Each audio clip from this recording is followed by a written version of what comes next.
Hi, everybody. I'm Martha Seelman. I'm the Executive Director of Studio Art Quilt Associates. We often go by SAQA, which is our acronym, SAQA. Along with Service Design Association, the International Quilt Museum, and the Quilt Alliance, we bring you textile talks every week. And our aim is always to provide a variety of information and inspiration from all different kinds of artists and organizations. And we're going to be doing that today. If you have a great idea for a textile talk in 2026, we have an application open. Lucy's putting it in the chat right now. It's www.saqa.com/calls. And we'd love to hear from you with your proposal for a textile talk that we could consider for 2026. We've now done more than 250 textile talks, and they are all available on YouTube. Just search textile talks, or if you'd like an index to what's been done in the past, if you go to saqa.com/textile talks, there's an online index there, and you can search to see who's presented and what kind of fiber art they do. So today I am very excited because we're going to be sharing with you photos, scenes, information from the Iowa Quilt Festival that just finished, and also what's going to be happening in 2026 so that you can maybe plan a summer trip to Winterset, Iowa. So I'm going to start by introducing you to Melody Reels, who is the director at the Iowa Quilt Museum in Winterset, Iowa. She's only been doing this for about a year and not quite a half. And previously, she worked with the museum and the Quilts of Valor Foundation. And she's really enjoying her new role as the director of the museum. She's going to be joined by Deb Cashatt, who is one of the exhibiting artists for Tiny Pieces, Vast Visions. And they're going to be sharing with you some of the highlights of the Quilt Festival. I will be monitoring your questions. If you want to ask Melody or Deb anything about the Quilt Festival, about the quilts, please post them in the Q&A box, and then we'll have time to answer your questions at the end of this presentation. Okay, take it away, Melody. Hi, everyone. I'm Melody Reels with the Iowa Quilt Museum. And I have my friend here, Deb. We became fast friends this past year. But we're going to talk a little bit about where I'm at and about our museum. So we are located in Winterset, Iowa, which is just southwest of Des Moines, about 30 minutes or so. So we're really nicely located just outside of the city. But we have, as you can see in this picture, a great town square with the courthouse, which is beautiful. It is my favorite. And so that's our museum. We are located right on the square. We're on the south side of the square. The museum, we purchased that building in 2015, and we actually opened the museum after a year of fundraising in 2016.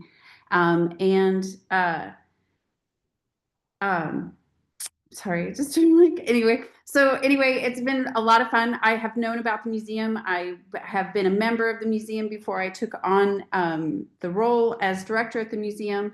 And I just so appreciate having it here in Winterset to draw more people into town and to share my town with more people. If you go to what's the next one, Deb? Oh, yeah. So Winterset not only is known for the Iowa Quilt Museum and a beautiful town square, but we also have 6 cover bridges. 3 of them are flat roof bridges, which are unique to Madison County. You won't find flat roof bridges anywhere else.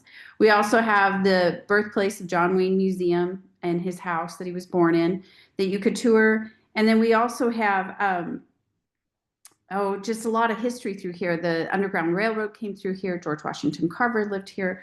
George Stout is from here. And of course, we have Marianne Fons and Porter who started here as well. And in fact, the building I'm in today is the building that their shop used to be in.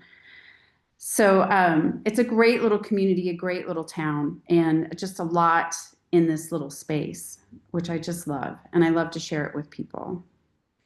The Iowa Quilt Festival, actually, I am the third director here at the museum. And it was actually started out by Megan Barrett. And it was one day, it was the airing of the quilts. And it was just a one day to display quilts, just to draw attention to the fact that this museum was in our town and to draw attention to the museum and to help raise money to continue the museum and its mission. Megan was the director through 2021.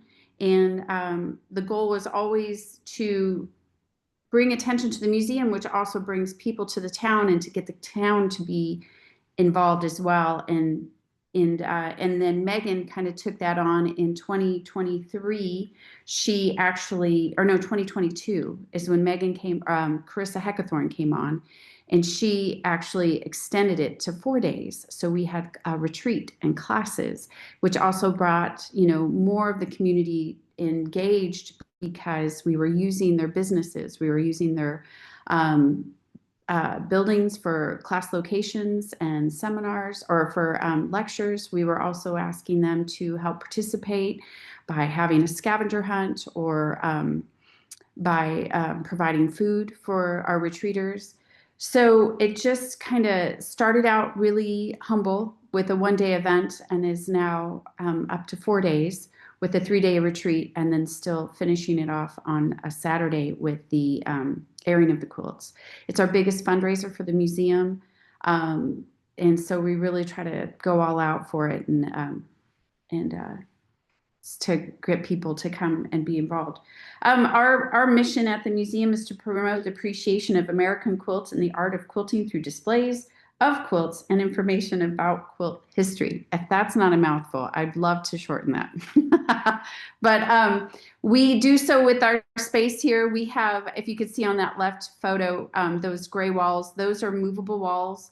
So we can change our floor plan with each exhibit. We also have the high ceilings, which allows us to have large scale quilts. Right now, after Tiny Pieces, Vast Visions, we have Julie Silver's collection of antique blue and white quilts. And I was just commenting to someone today that the old building that we're in with the tin ceilings and the high ceilings, really adds to the antique quilts, but it also really adds to the new and modern art quilts like we just had with Tiny Pieces, Vast Vision. It's such a great space. We can have about, depending on the size of the quilts, anywhere from 25 to 35 quilts. We have, if you see in that left, you see there's a little landing in that left photograph. We have some beds up there that we can do bed turnings. Sometimes quilts are too fragile to hang, or we have an abundant, we have some extras we'd like to showcase. And so we have, yeah, thanks, Deb. So it's my Vanna White. So we have beds up there. We also just added, there is a display case up there, and we just added in that display case, I reached out to Marianne Fons, and she had a bunch of Fons and Porter awards and memorabilia and things. So we just added that into that display case up there just recently to kind of just draw attention to where they started and their humble beginnings as well. As we go on to my personal mission, so I think on the next slide says planning the festival is what, along with the museum's mission, my mission is also to get the museum to be recognized and to get quilt to be recognized as art. And as in the quilting community, you're probably thinking, well, of course, but outside of the quilting community and just in my own town, to get them to recognize quilts as art and to be included in other art events throughout the state. So there's a quilt exhibit right now at the Des Moines Art Center, and I'm reaching out to that person and trying to connect with them so we can work together on that as well, and work along with other art museums in the state of Iowa. Planning and more planning. This is actually us packing up tiny pieces. But this is my committee, and we work together. They help carry a lot of the weight, to find who our instructors are going to be, what is our exhibit, and try to always relate it into our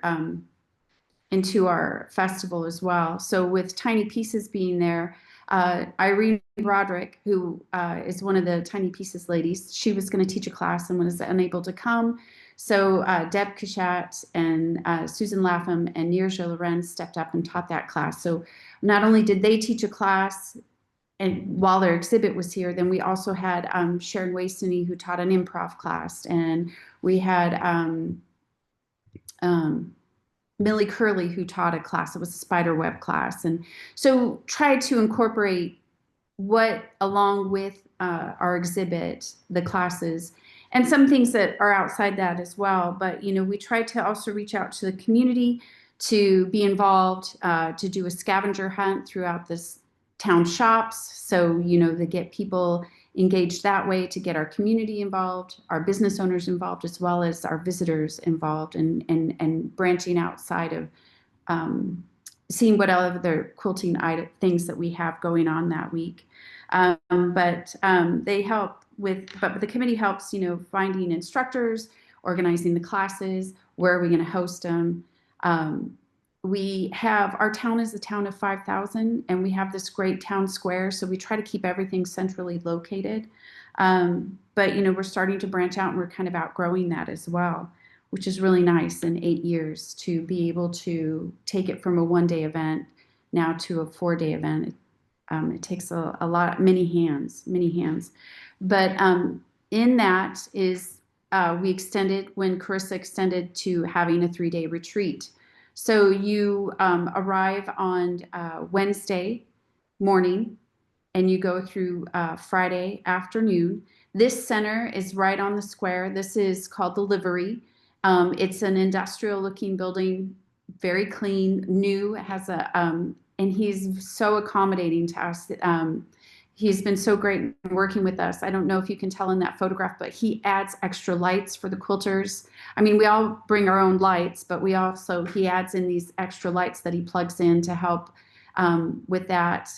It's just off the square. So if you wanted to stretch your legs and go grab a bite to eat, or go into one of the local shops, or get a cup of coffee, you can. But we do also provide a breakfast, and we also provide a lunch for you. For the retreaters. We have retreat hosts who organize games, prizes. We ask that the instructors for the week also do a drop by and do a demonstration. Joyce Franklin, who owns Pieceworks Quilt Shop here in town, she's done drop-ins to do little demonstrations. So we feed you, we give you prizes. You can't really complain too much about that. And you get to quilt, one of the favorite things. He also helps us put up design boards too. So design walls. So, so we can have those up for you guys as well.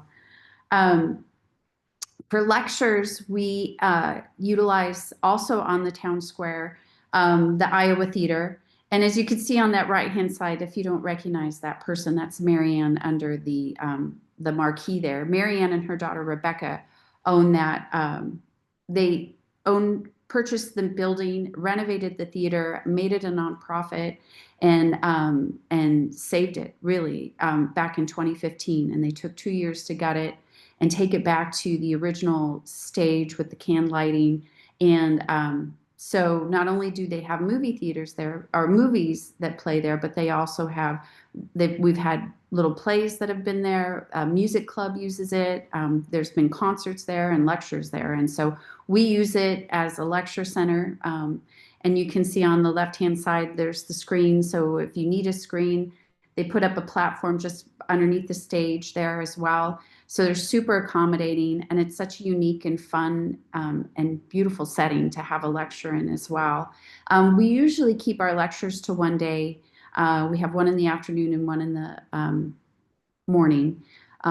This year we had Millie Curley, and she talked about Mary Pebble Barton, a local Iowa quilter, and also the ladies from Tiny Pieces spoke. And they did a nice job also incorporating Irene, who couldn't be here this year.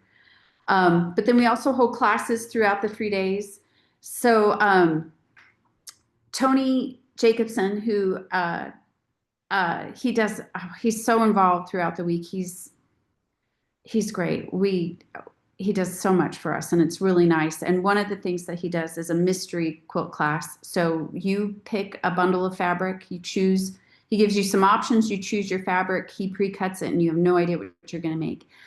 Those have been really popular, at least the last 2 years. I don't know if he's done it beyond the 2 years, but people really enjoy it. They try to guess. They try to guess ahead of time. It's kind of funny. He's trying just really hard to keep it on the down low.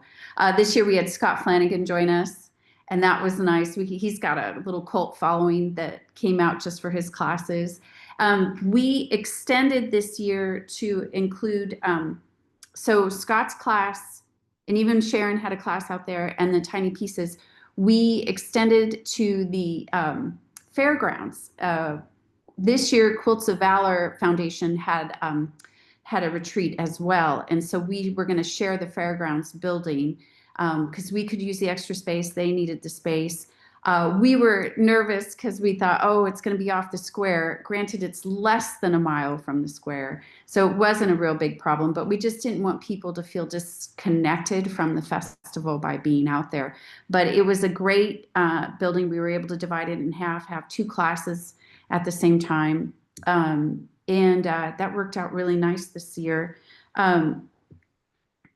Let's see, Sharon Wasting, I think I said she did an improv class as well as a glass cathedral class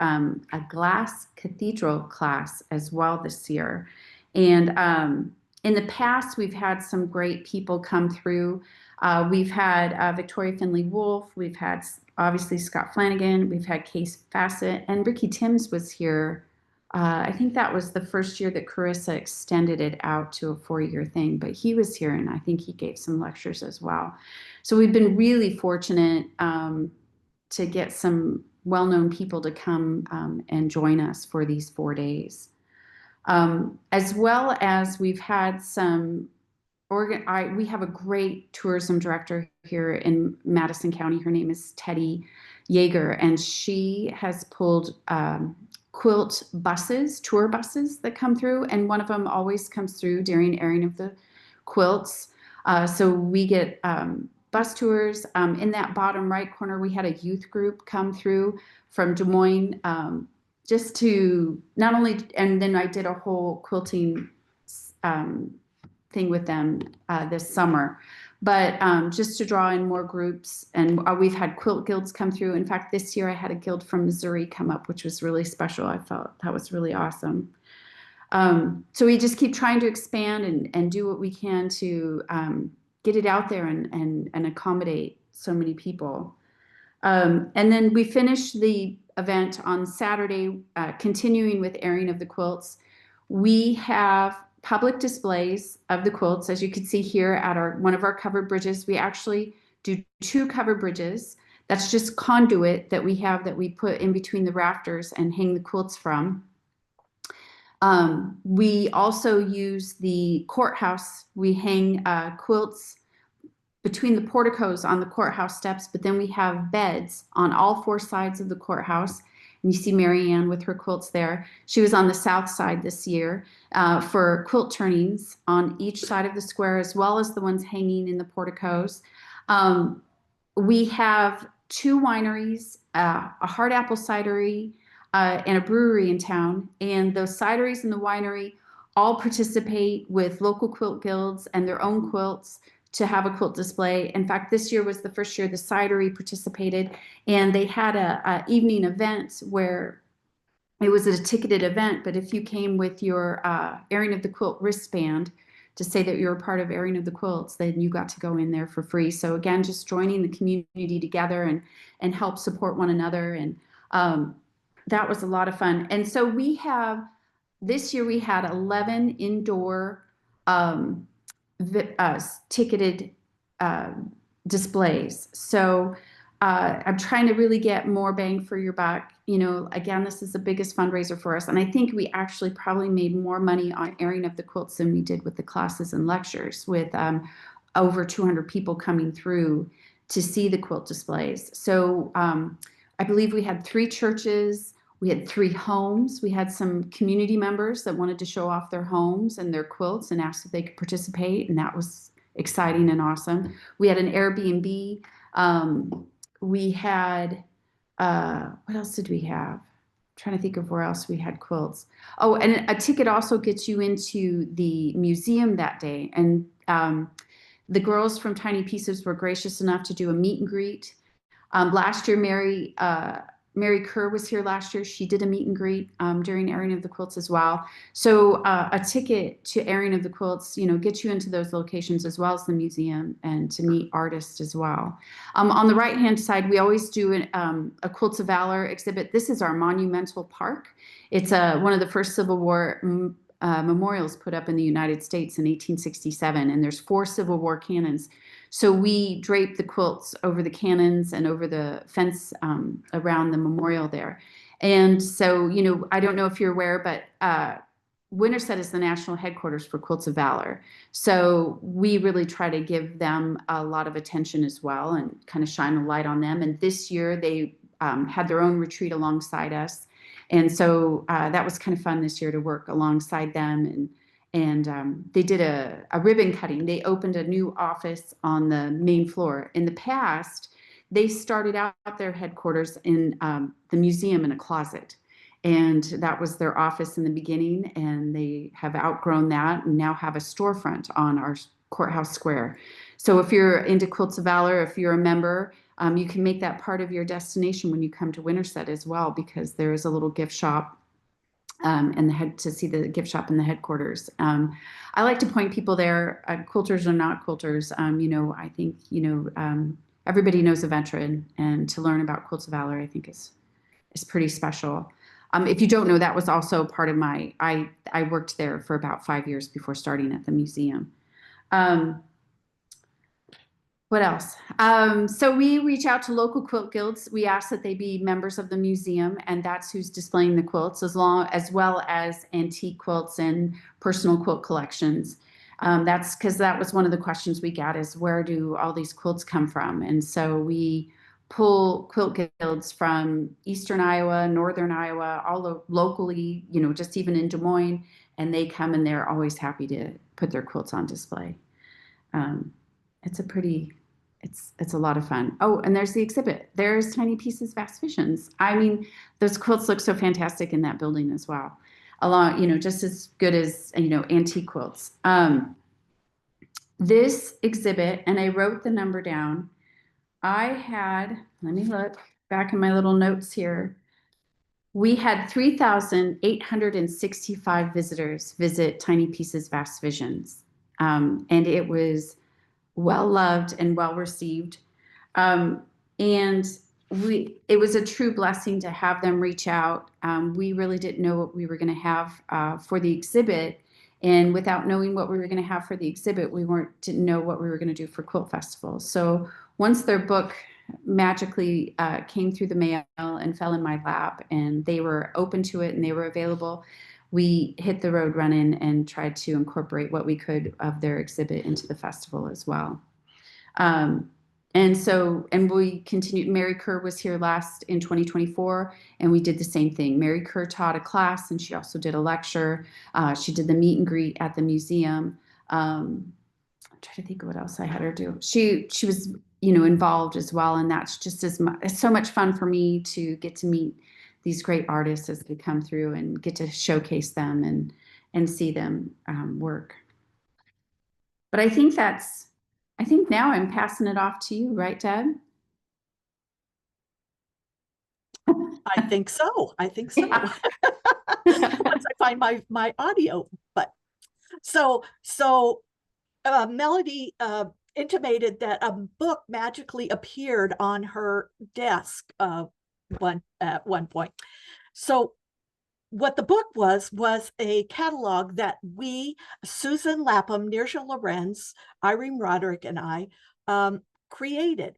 We, in 2021, the four of us were all in the Visions exhibition at the Visions Museum of Textile Art in San Diego.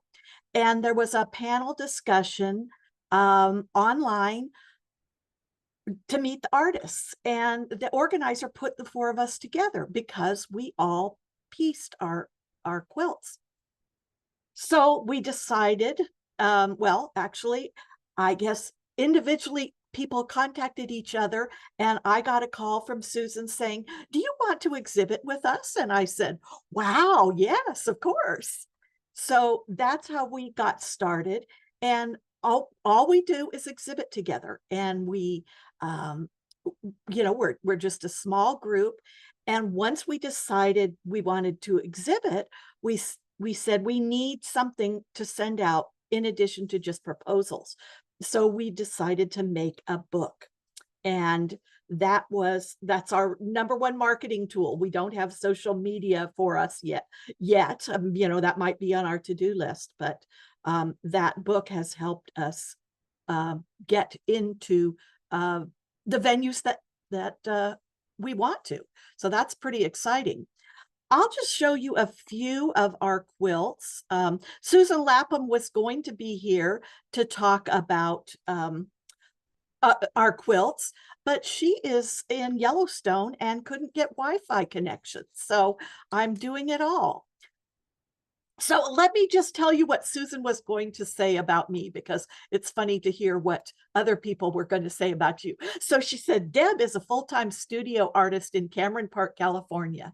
The rectilinear Greek key has long been one of her favorite patterns. And you can see it, all around here. And when combined with other piece blocks, she sees objects. And really, that's what I do. I just started putting blocks together, and all of a sudden they became things for me. And so I combined the word graphic and symbol and created the word symbigraph. And she says she created the word symbigraph to help her develop a language for telling stories in cloth. Her work tells stories people want to hear. Well, I don't know if they want to hear them, but I want them to hear it. So that's what that is.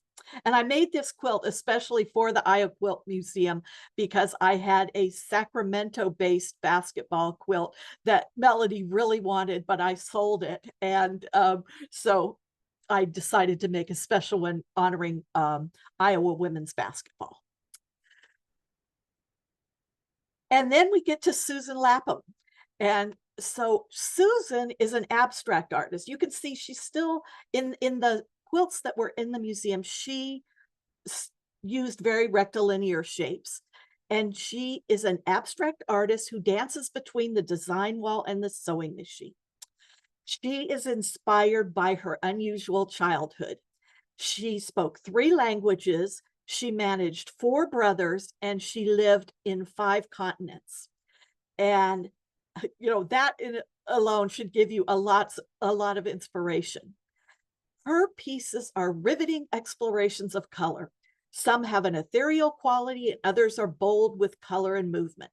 And Susan, like you said, is from Vienna, Virginia. So I'm from California, she's from Virginia, and then we moved back to Oregon, where Niraja Lorenz works. And Niraja's work has been shaped by the magnetic pull of nature and color. Isn't Susan a brilliant writer? She was a weaver who traveled the U.S. national parks with a locker full of yarn before turning to fabric in the early 1990s. She studied with Nancy Crow, and her love of tiny pieces bloomed. She now devotes her life to nature-inspired, intricately pieced, and highly textured quilts. people see different things. So some of us saw looking down from space in this quilt, and you know, others saw looking up into space. So they're just absolutely fun to look at. And then we get to Irene Roderick's huge quilts. Irene's work is a mixture of discovery and elation. She was a painter for nearly 50 years before turning to fabric in 2016. Irene thinks big. Her abstract forms are typically life-sized ideas that stand in front of the viewer, compelling them to take it all in. She uses razor-thin lines and highly sophisticated color palettes that contribute to the beauty of each piece. And if you haven't seen Irene's work in person, you really have to do that, because I'm sure my screen doesn't show you the differences in the blacks here or the differences in the whites. They're all stunning.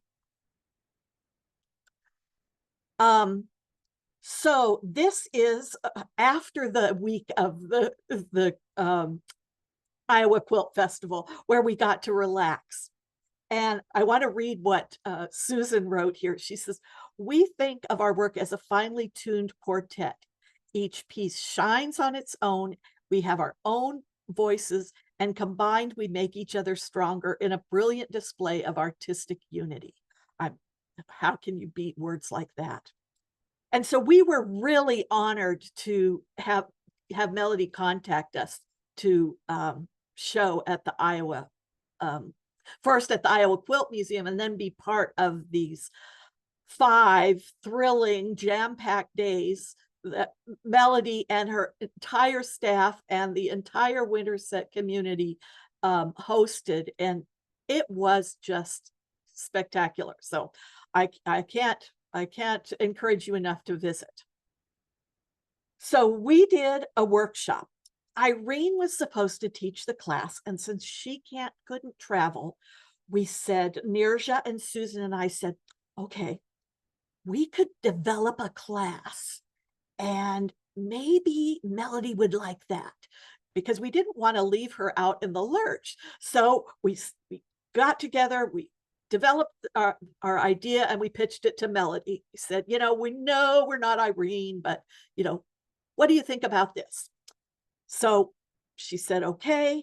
And all of the students who signed up for the sold out class with Irene said, okay, we'll take a chance on these 3 too.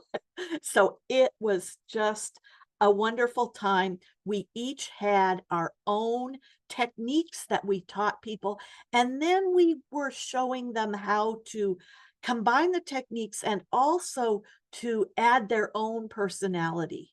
And that was it was just an inspiring day. I think the 3 of us were just as tickled as the students were. And as Melody mentioned, we got to lecture at the Iowa Theater. Now, next time somebody needs to tell me to sit up straight, because I hate this photo. But we talked about, our work, how we met, what inspires us. And we also talked about Irene's work since she couldn't be there. And then we gave a gallery walk. And I love the hand movements from that. We each had an image where we were talking with our hands. So I was talking about my work, my grandmother and my cousins would go up to our family ranch, and we would have a good time. Susan was talking about her Playland series, which was a theme park sort of in when she was young, and talking about her brothers. And then I think she's pointing out where she had her first kiss in one of the quilts. And Niraja's talking about her odyssey into deep space. And I think it's interesting that we all brought family into it, because Niraja's dad was the author of Chaos Theory and did a lot of meteorological studies, very important in chaos theory. So. And then we got to rest. We sat down and we signed books at I think it was the day of the airing of the quilts, wasn't it, Melody? And it was just fun chatting with everybody and signing our books. So that was our days. Then we wanted to put in some of our favorite moments. So we got to meet along with all the board members that we had dinner with. We got to meet Mary Ann Fawns. We had a lovely class. We honored Irene by holding up her pages in our book in front of the title exhibition entry. And then Susan and I went out and had ice cream at the Frosty place in Winterset. That was fabulous. So, and then what's next? So for us, we are going to be at the National Quilt Museum next spring, and you can get a copy of our book if you like. Lucy, if you haven't already done so, if you could put all of our contact information into the chat, that would be helpful. And you can contact any of us to talk about anything. And then I think Melody's going to take it away and reflect on what she learned from her first year of being the in charge person of the festival. Yeah, it was my first year planning from beginning to end. And so the year I came in last year at 2024, I went wherever they drug me. And my motto at the time was, what am I going to learn today? What am I going to learn today? And so this past year, planning it from beginning to end and having Deb and Susan and Niraja and Irene to work with was so amazing.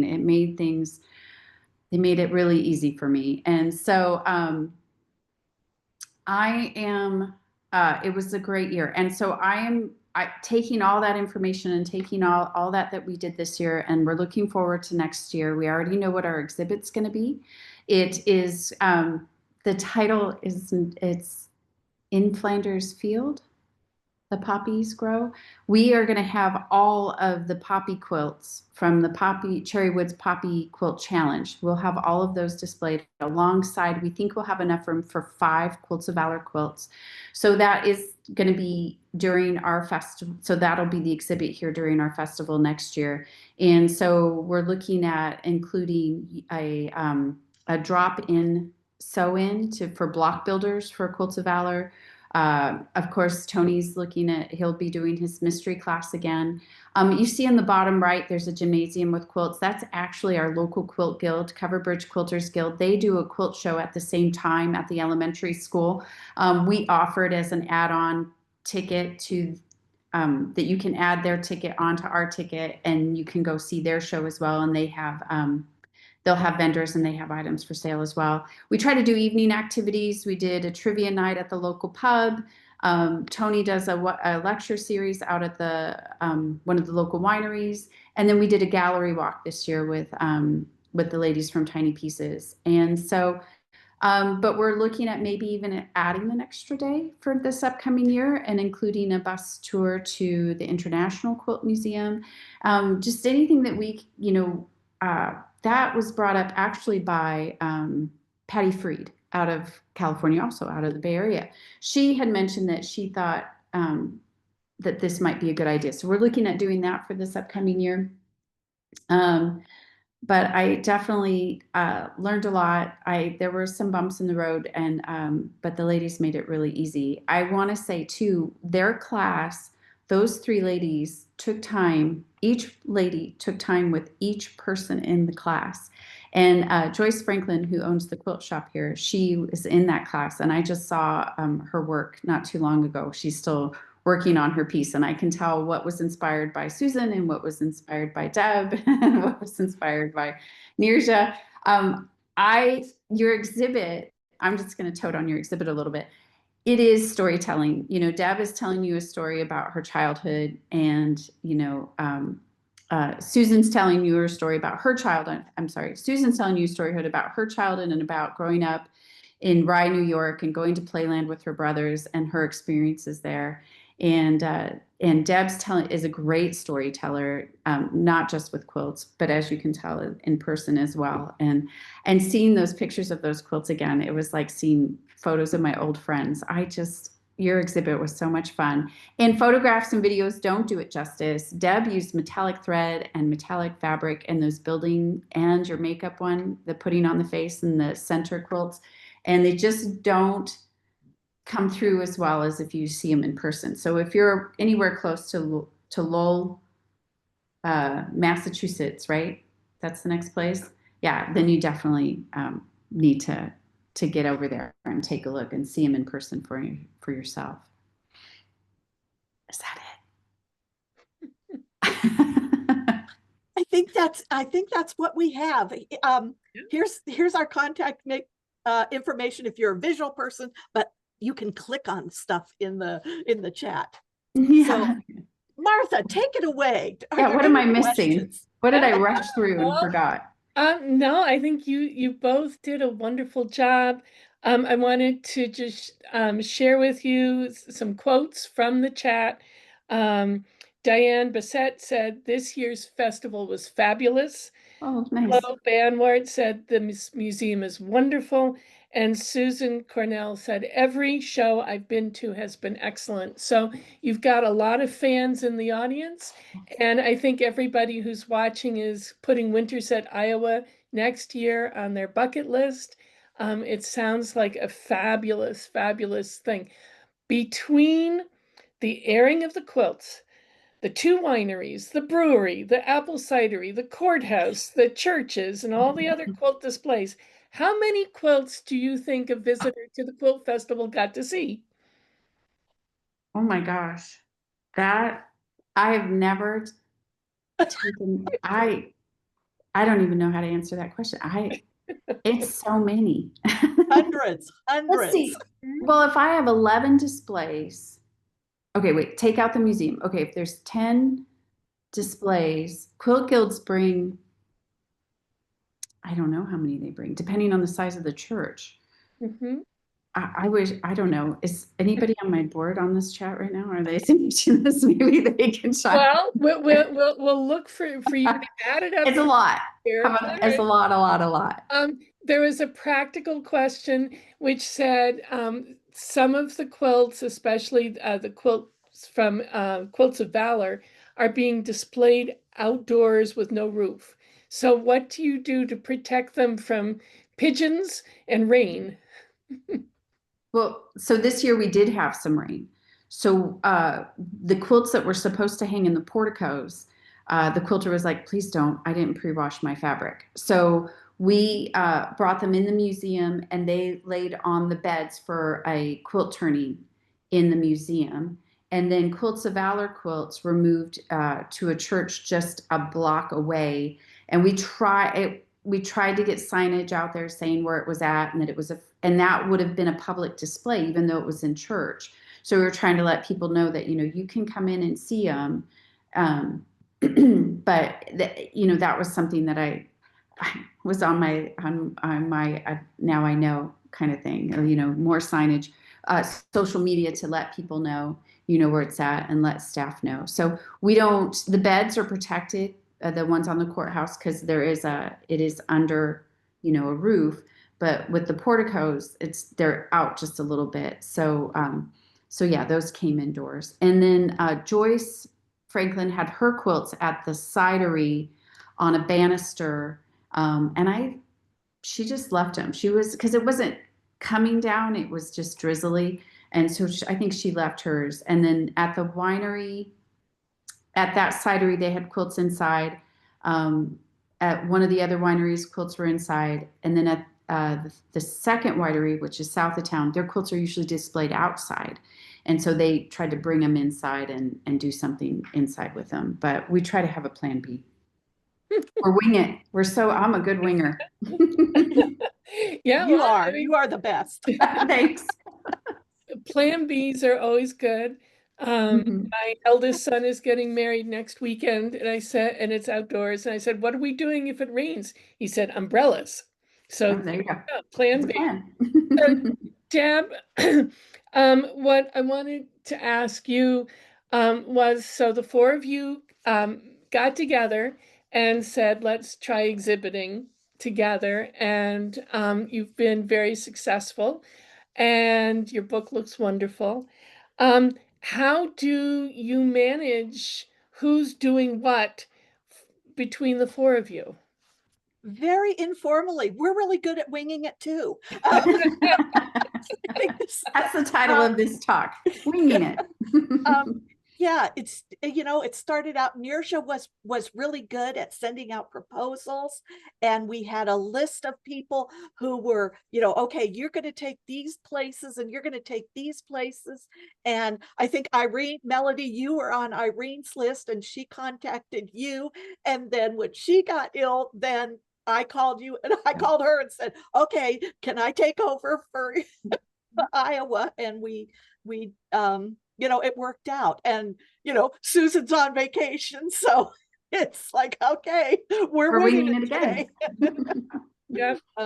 Yeah, so it's very, it's a very informal process, and it works well for us. I think, you know, we have the trust, we trust each other that things will get, if not one person, another person will take care of us. And that probably won't work for everybody, but I think I think it boils down to trust. That makes sense. Libby Williamson wants to know, how small are your tiniest pieces? Oh my, well, I have some that are an 1/8 inch by an 1/8 inch. Finished, Okay. so yeah, trying to convey to people that that's not, especially in Niraja, like those are not printed fabric. That is there, and those stripes are created, yeah. You know, they are solid fabrics that create stripes. It's just, I think with all of us, it's interesting to see. Well, I shouldn't say that I use the largest pieces, because Irene definitely uses the largest pieces now. But well, that photo you used of her is great, because you see her next to her two big quilts. I mean, they're huge. So regardless that her pieces are larger than yours, it's still on a large scale. Well, all that photo really did show the scale of all of the work. And so the question for you, Deb, is who decided how to hang it within the museum? Was that something that you did, or did the museum we say, museum, here's the quilts, take what you want. These are available. What would you like to do? And you are in charge of hanging them.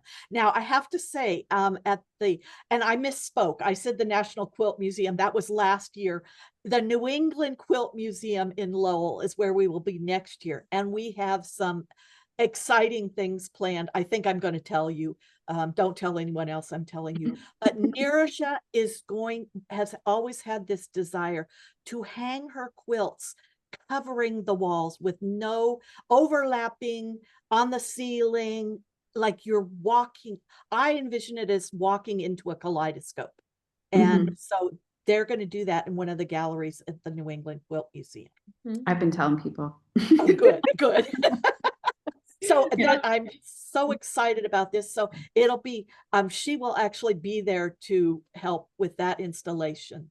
And I'm going to have some 3-dimensional work ready by that time. So there'll be some new things. So each, you know, we have the catalog, and we say, you know, this is the style of work we have, but, you know, it might be other work.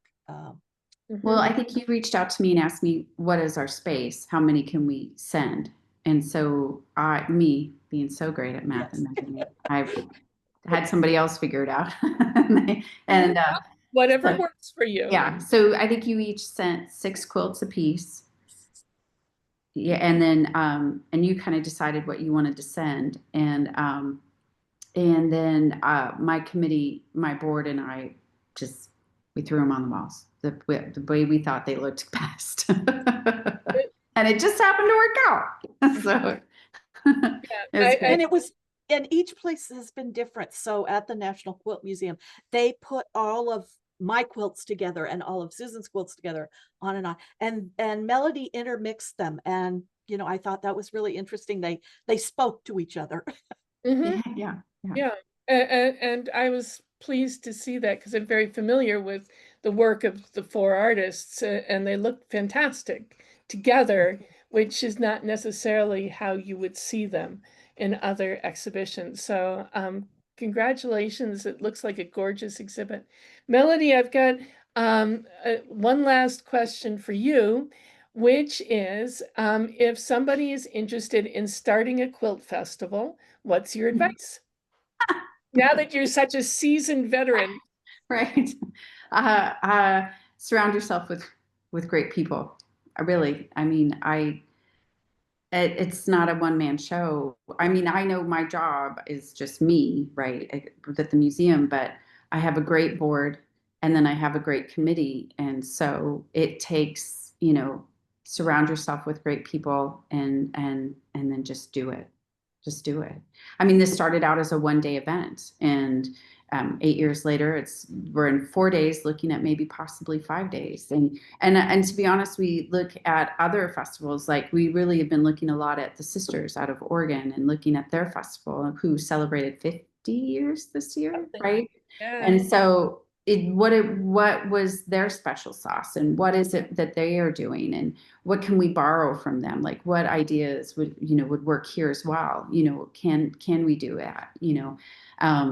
So I think that looking at other festivals and seeing what works and doesn't work. I had the group from Missouri came up and they said, we tried to do something, but we just didn't know where to get the quilts. And I said, well, we just reach out to quilt guilds. And they're like, oh my gosh, and like just something simple as that. But surround yourself with great people. But I have to say too that Melody, you are such a good ambassador for Winterset. I mean, when we first met her, when we first came to the museum, she gave us a tour of every part of the museum. She told us who lived where on the square. And I mean, you just love your town. And I think that's the special sauce, at least this go around, is you love your town. You want to share your town with everyone.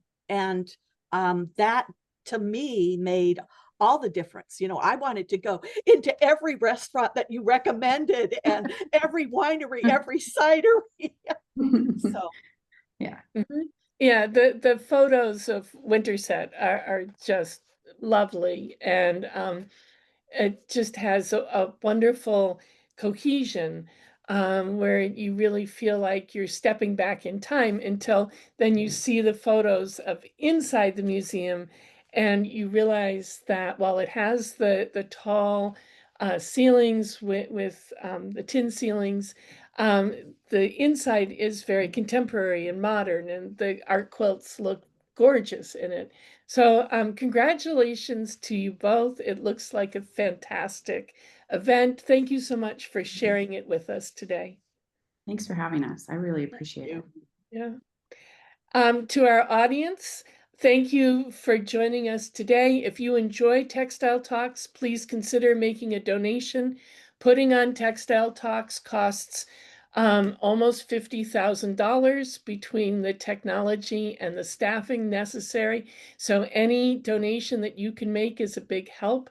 And I hope that you will join us next week when the International Quilt Museum will be hosting a show, an interview of Yvonne Wells by Stacy Morgan, celebrating the book that they just published about Yvonne Wells and her art. It should be a fascinating program, and I'll be watching. I hope that you'll join us. So thank you. Have a wonderful week. And thanks to our sponsors who make this possible. Thank you.